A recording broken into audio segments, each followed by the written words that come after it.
G'day everyone. My name is Brian Odian, Asia Pacific Director for Managed Compliance Services at VikingCloud.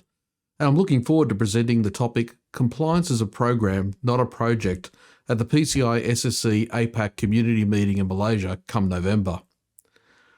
Did you know that the Sydney Harbour Bridge has around 485,000 square metres of steelwork, which equals about 60 football fields, that needs to be painted with 30,000 litres of paint just to give the bridge one coat? The exposed surfaces need to be repainted every 5 years, and it takes 2 robots and a team of 15 to complete it. The road surface on the bridge also has to be replaced every 10 years. Even the flags at the top of the bridge are replaced every 4 to 6 months.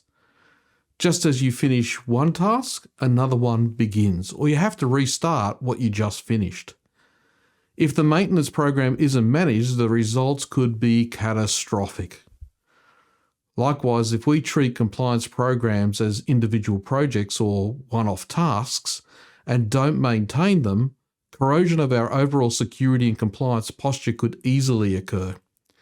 So what we'll consider as part of this presentation is why compliance should be viewed as a program, the worldview on regulatory compliance, synergies between compliance programs, developing a mature compliance program, and impediments to success.